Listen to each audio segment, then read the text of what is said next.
বন্ধুরা কেমন আছেন? আমি কিন্তু এখন কলকাতাতে নেই। কলকাতা থেকে 130 কিলোমিটার দূরে আমার শ্বশুর বাড়িতে আছি, প্রায় বাংলাদেশের বর্ডারের কাছে, একটু গেলেই বাংলাদেশ। আমি এখানে কিন্তু আপনাদের জন্য রেসিপি বানানো বন্ধ করিনি। আমি আজকে গুঁড়ো দুধ দিয়ে কিভাবে কত সহজে কালাকাদ বানানো যায় সেটা আপনাদেরকে দেখাবো। আপনারা নিজের আত্মীয় পরিজনদের উৎসবে অনুষ্ঠানে নিজের হাতে বানিয়ে খাওয়াতে পারবেন, আপনাদের খুব ভালো লাগবে, তাই না? আর আমার পিছনে এই গাছটা দেখতে পাচ্ছেন, এটা কিন্তু আপেল গাছ। আমাদের এই ওয়েদারে আপেল গাছ আপনাদেরও হয়তো অবাক লাগবে যে এটা আবার কেমন করে হলো। শুধু আপেল গাছই নয়, এই দেখুন এখানে চেরি গাছ আছে। এগুলো কে লাগিয়েছে জানেন? আমার শ্বশুর মশাই। উনি ভীষণ বাগান ভালোবাসেন, নিজের সন্তানের মতন বাগানের পরিচর্যা করেন। বাবা এদিকে আসুন একবার। উনি খুব গুণী মানুষ, অবসর জীবনে কি সুন্দর বাগান নিয়ে মেতে আছেন। আপনাদেরকে কিন্তু নিচের বাগানও দেখাবো পরের ভিডিওতে। বাবা এখানে আসুন। এই আপেল গাছটা তো আপনি বানিয়েছেন, তো এই আপেল গাছ এই ওয়েদারে কেমন করে কিভাবে পরিচর্যা করেন, কি দেন আপনি যদি একটু বলেন, বন্ধুরা তাহলে শুনবে। এটা আসলে বীজ থেকে তৈরি। এমনিতে কলমও গাছ পাওয়া যায়, কিন্তু বীজ থেকে তৈরি করলে এর বন্ধুরা আপনাকে দেখতে পাবে, সময় লাগে, প্রায় 3-4 বছর লাগবে। তো এটাকে বীজ থেকে চারা তৈরি করার পরে এর উপযুক্ত মাটি তৈরি করা হয়েছে এবং এই 10-12 ইঞ্চি টবে এটাকে রাখা হয়েছে। আশা করা যায় এটা ঠিকমতো জার্মিনেশন যেমন হচ্ছে, এর প্রয়োজনীয় খাদ্য উপাদান ঠিকমতো দেওয়া চলছে। তো মূলত জৈব সার ব্যবহার করি, কোনো রাসায়নিক সার ব্যবহার করি না। আর জৈব সার আপনি নিজেই বানান তো? নিজেই আমি আপনি আমায় বলেছিলেন। নিজেই তৈরি করি এবং এই পাশে আমার রয়েছে জৈব সার তৈরির ব্যাপারগুলো, সেটাও দেখাবো আপনাদেরকে, আপনাদের খুব ভালো লাগবে। আমার বাড়িতেই তৈরি, এবং যাতে এর কোনো বিষক্রিয়া না হয় সেজন্য যত ধরনের পেস্টিসাইডস ব্যবহার করি সেগুলো আমাদের নিজেদের হাতে তৈরি। নিম তেল বা নিম নির্যাস ইত্যাদি তৈরি করে এগুলো আমরা ব্যবহার করি, যার ফলে কি হয় এগুলো অন্যভাবে রাসায়নিক কোনো দূষণ এদের ঘটে না। আর বাবা এটা ফল ধরবে তো? আপেল তো ধরবে নিশ্চয়ই, আশা করা যাচ্ছে। কতদিন লাগবে? এটা মোটামুটি বীজ থেকে তার তৈরি গাছ 3-4 বছর তো লাগতেই পারে। আর এই চেরি গাছ সম্বন্ধে বলুন একটু। চেরি গাছ এটা নার্সারি থেকে নিয়ে আসা, কিন্তু খুব একটা উন্নত জাতের হয়নি, তবে এতে ফল টল ধরছে। কিছুদিন আগেও ছিল, এখন নাই এতে। আবার পরবর্তী সময়ে আসবে, তখন আবার লাল সবুজ সব জাম দেখা যাবে চেরি। দেখলেন তো কি সুন্দর চেরি গাছ, আপেল গাছ, শুধু তাই নয় আঙ্গুর গাছও আছে, সেটাও আপনাদেরকে এক ঝলক দেখাবো। কেমন? এখানে ফুল এবং ফলের গাছ দিই আমাদের শখ মেটায়।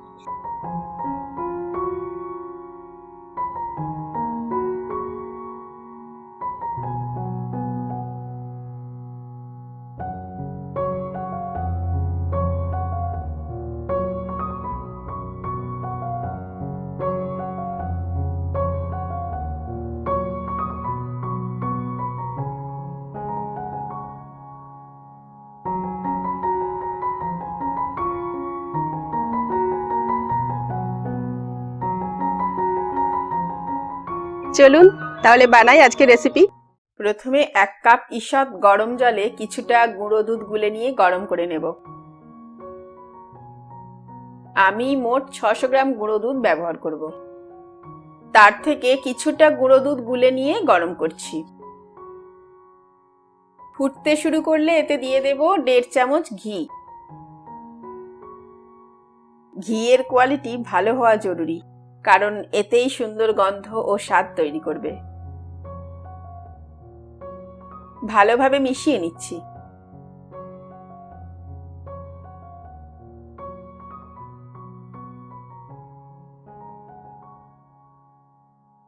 এবার এতে মিশিয়ে দিচ্ছি 150 থেকে 200 গ্রাম গুঁড়ো দুধ। ধীরে ধীরে নাড়তে থাকুন ও মেশান।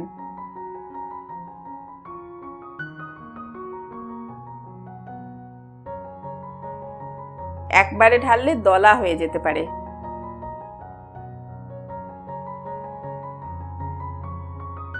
মনে রাখবেন পুরো প্রসেসটাতে ফ্লেম লো টু মিডিয়াম রাখবেন। আবারও প্রায় 200 গ্রাম গুঁড়ো দুধ মিশিয়ে দিচ্ছি।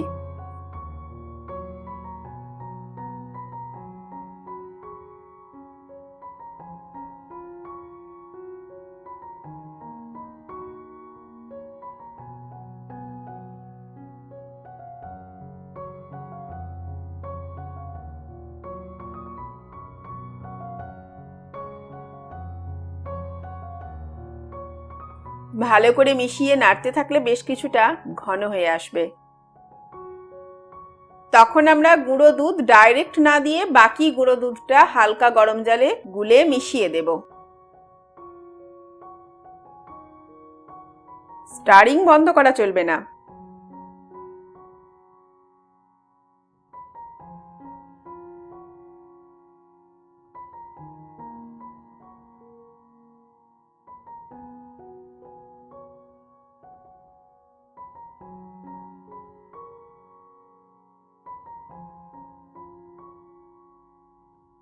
এখন আধ কাপ জল নিয়ে তাতে মিশিয়ে দিচ্ছি 1 চামচ ভিনিগার। এই ভিনিগার মেশানো জল পুরোটা লাগবে না, হাতে করে এইভাবে অল্প অল্প নিয়ে দুধের ওপরে ছিটিয়ে দিতে হবে।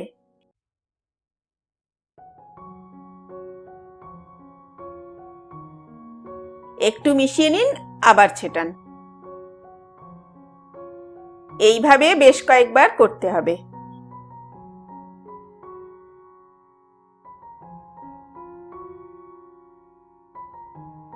ভিনিগার দুধ থেকে অল্প অল্প ছানা তৈরি করবে, ফলে অল্প অল্প দানা দানা ভাব আসবে।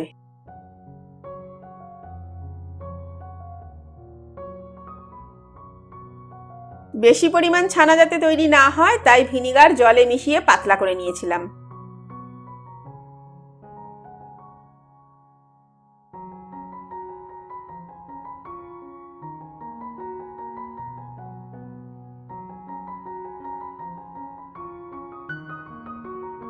আরো কিছুটা ঘন হয়ে আসলে মিশিয়ে দেব হাফ কাপ চিনি। চিনির পরিমাণ আপনারা কম বেশি করতে পারেন, কিন্তু খেয়াল রাখবেন কালাকাঁদের মিষ্টতা একটু কম হয়।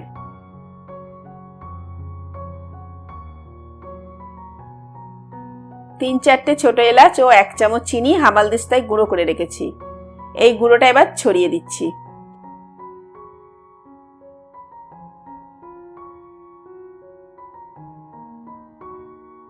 এবার শুধু নাড়তে হবে।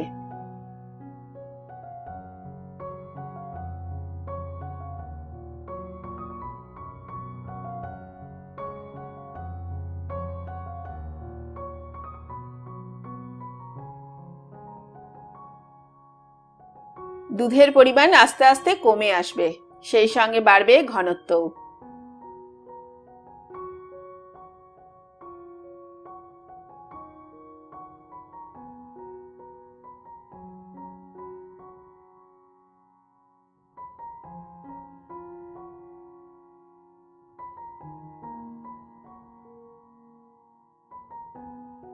যে কোনো রান্নার সময় আপনারা নিশ্চয়ই খেয়াল করেছেন, কষানো যখন ভালো হয় তখন তেল ছেড়ে দেয়।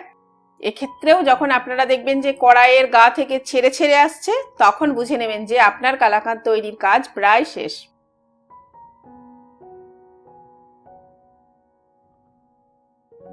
আর মিনিট খানেক গরম করলেই এই রকম অবস্থায় চলে আসবে।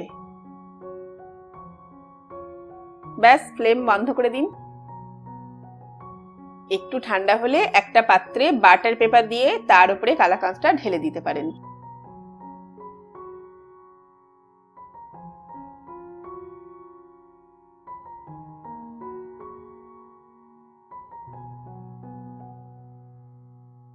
সারফেসটা সমান করে এর উপরে ছড়িয়ে দিচ্ছি কুচি করা আমন্ড ও পেস্তা।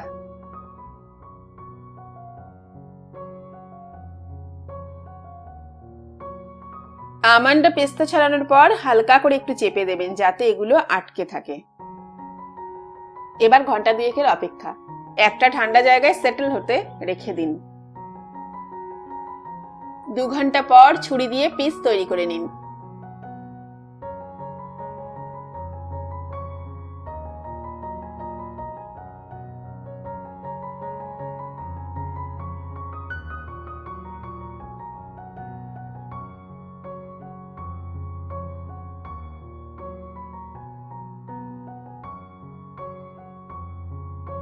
দেখুন তো কেমন হয়েছে, খুব সুন্দর তাই না? এর স্বাদও কিন্তু অসাধারণ। এক্ষুনি বানাবেন নাকি? অবশ্যই বানান আর মজা নিন বাড়িতে তৈরি অসাধারণ এই মিষ্টান্নের। মাধুর্যে ভরে যাক আপনার মন। ভালো থাকুন।